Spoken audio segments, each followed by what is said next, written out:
Well, what a crazy and savory week we're having.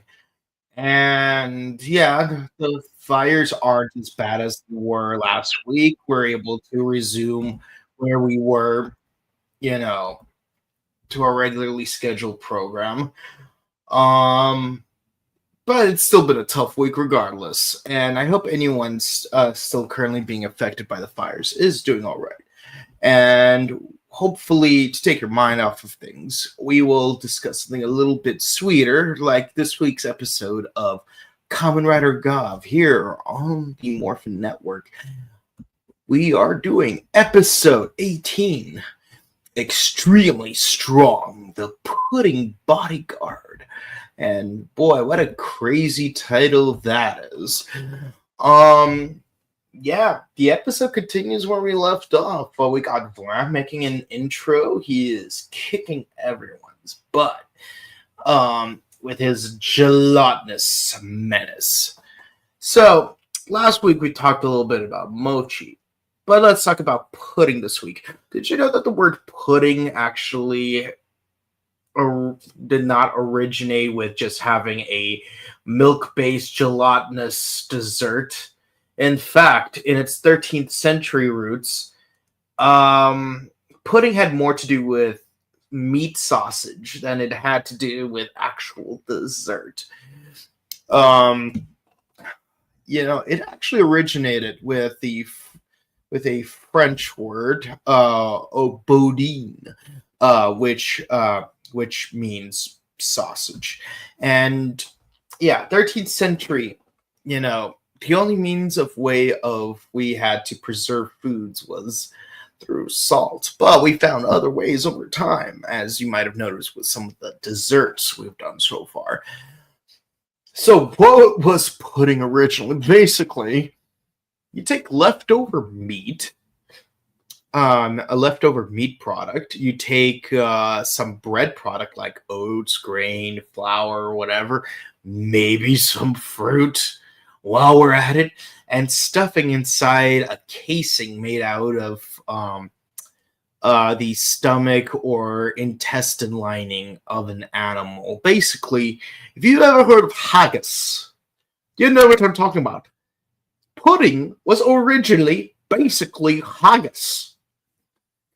So you would use the innards of an animal to preserve food by stuffing inside of it, because it would ferment inside of the casing. It won't get hot or cold. It's gonna slow down the rotting process, and you could easily cook or boil it without harming the food inside. Basically, the lining would actually form a sort of a casing, and yes.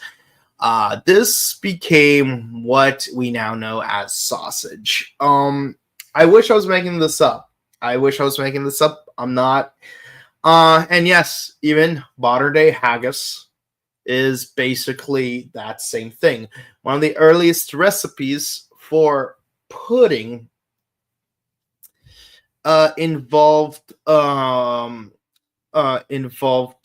making a lining of bread of flour using animal fat, abdominal fat specifically, using other meaty parts, and yes, even fruit, but putting inside a casing, which originally was animal lining, but they eventually developed a cloth to do that instead.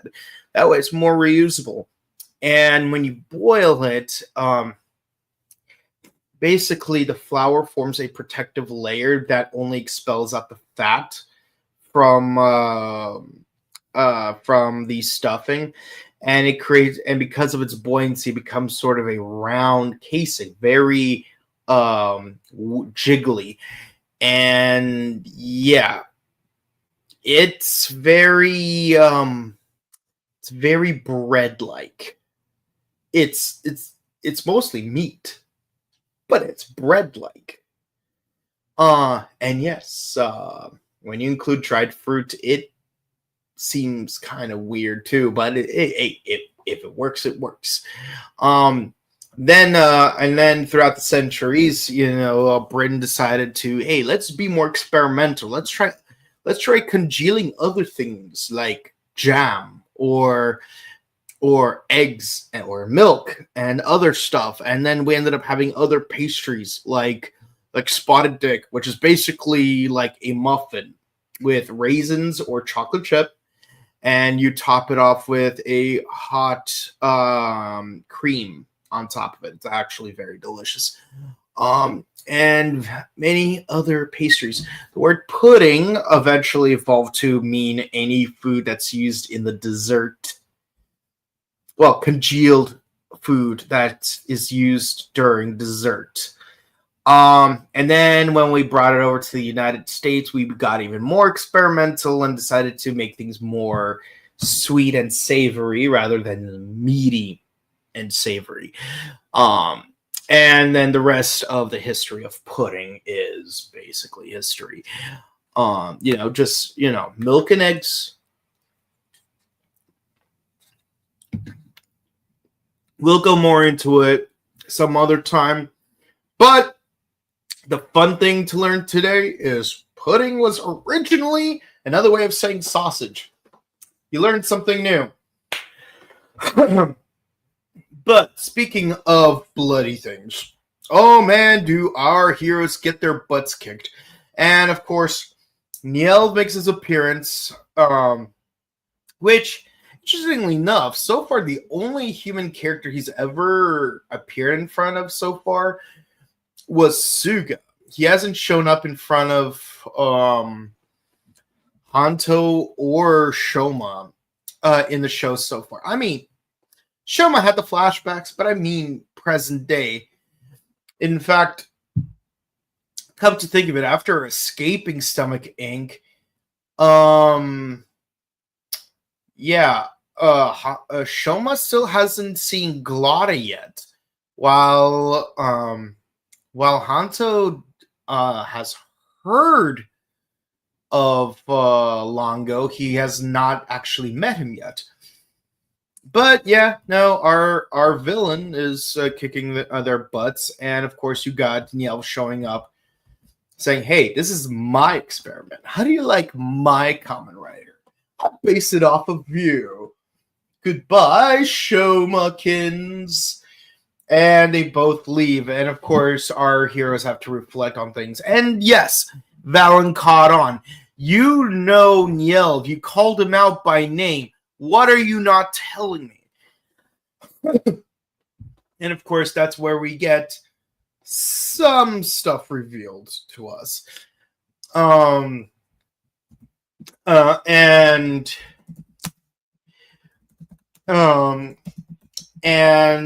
yeah, so we now know that there's 5 members of the Stomach family, and we know their names: Longo, Glotta, Nielv, Sheeta, and Jeep. And we already defeated Sheeta, so that just leaves 4 more. And yes, we even know that Hanto did face Glotta at some point in the past, which was when we fought the sardine dude from Sardinia.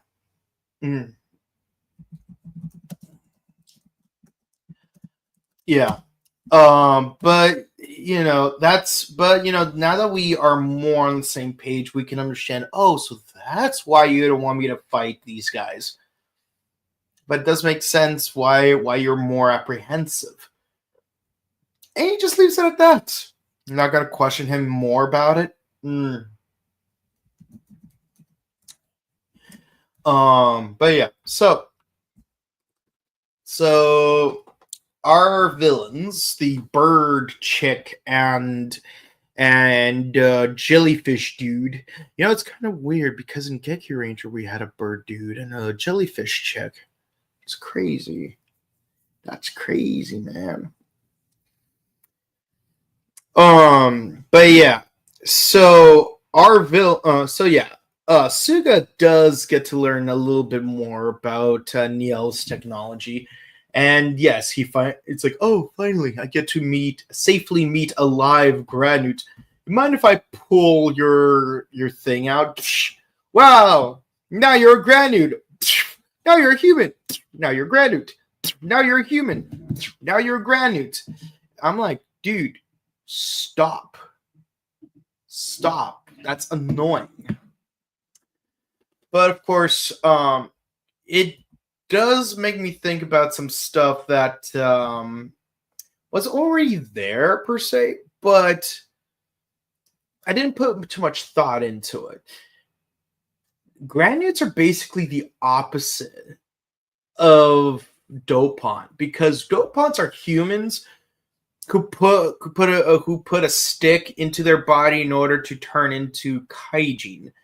But granutes are kaijin that put a stick inside of them in order to turn into humans. Kind of funny how it's basically the opposite.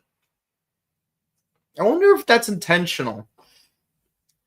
Very interesting thing to think about. But of course, the bird chick, like, she tries to get more victims, but for some reason, people are now aware that she's actually a kidnapper, and they try to run away from her. And she's like, "Why? Why are people so aware that I'm trying to get them? Why?"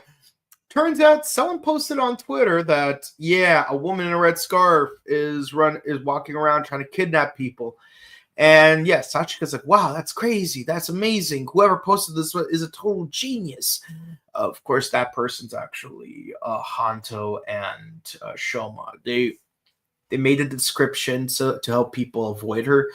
And yeah, no, that's very proactive, because part of the problem is, if they the main reason they fight Granute is to protect people, but it's hard to protect people if the Granute they're fighting against is protected by Vlam. If they can avoid fighting Vlam, then fighting the Granute shouldn't be as difficult, and rescuing humans should not be as pressing. I mean, it's still pressing, just not as direly pressing. And it did not occur to me until just now that I used the word press a lot. I get it. Ha ha ha. Human press. I get it. So Bird Lady gets really desperate for dark candy, because dark candy, dark candy, dark candy, dark candy. I need my dark candy. I need my dark candy. I need my dark candy. I need my dark candy. Where's that dark candy? Woman, chill. Chill.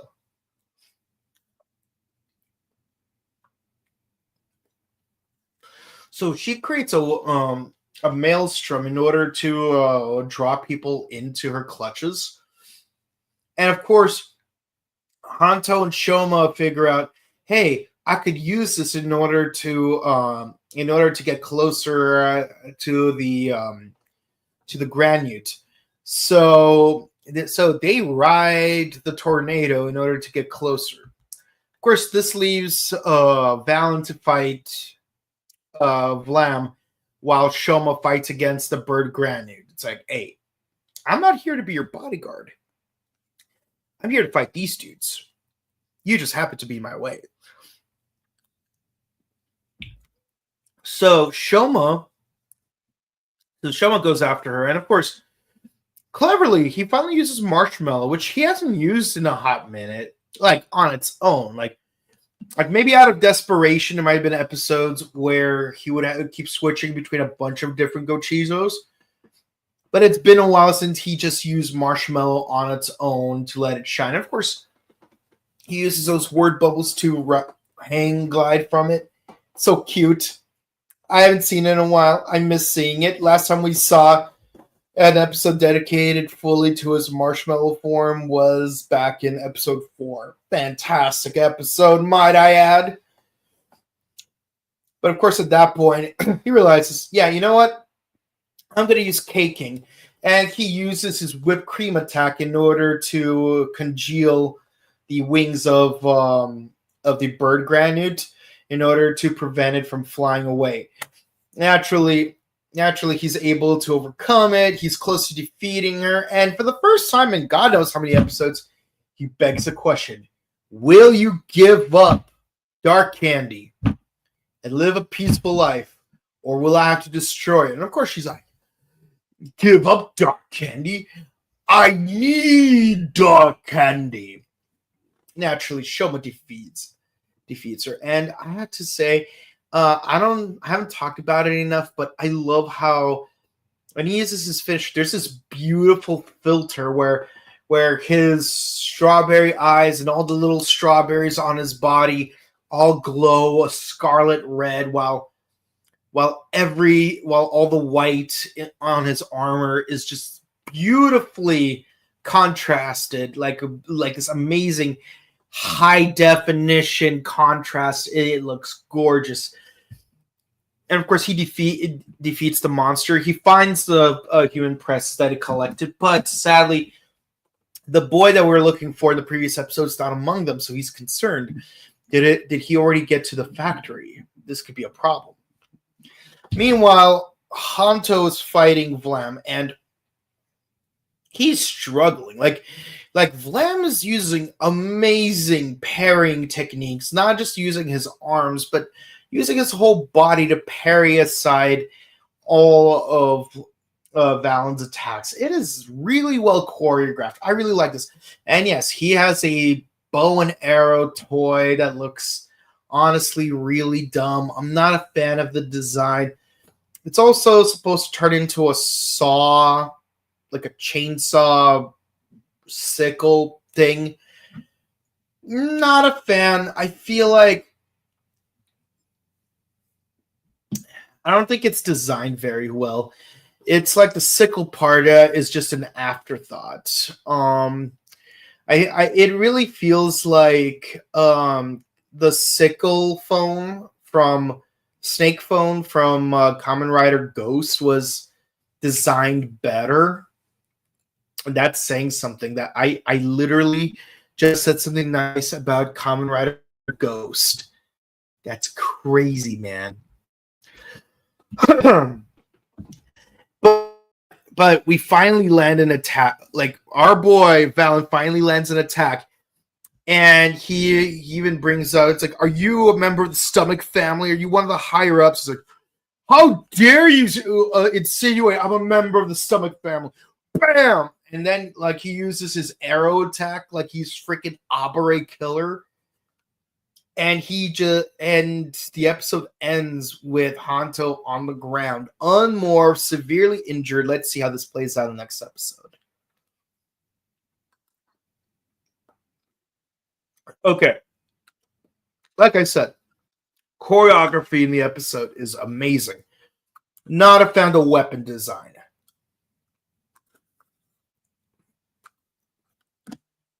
I like that Shoma and Hanto are being clever in trying to ensnare or not so much ensnare, but impede the Granute.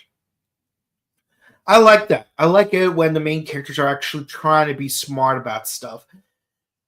Like I know that in Blade, like our big strategic thing was, hey, let's dox the undead. Okay. I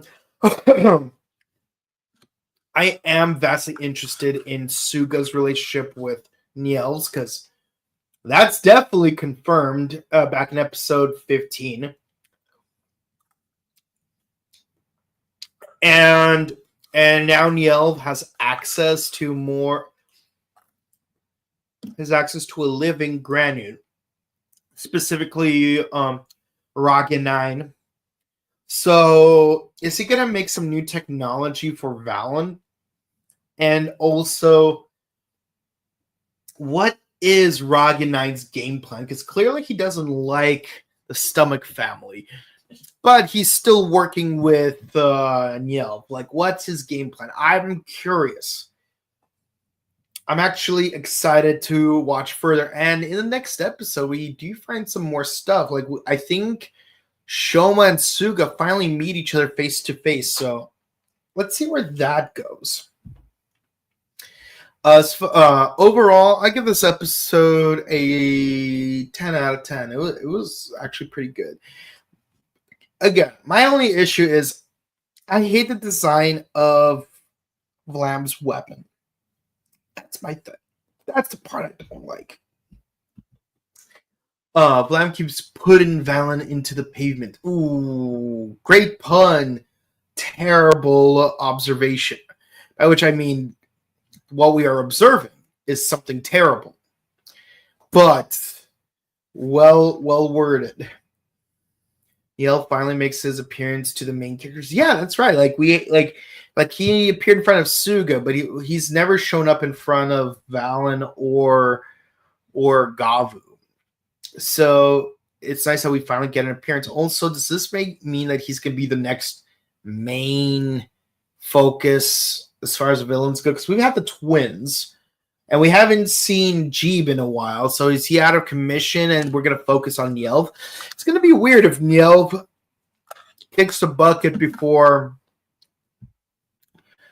Jeeb does. But you know what won't be weird is if Nielv outlasts Longo. That would not surprise me.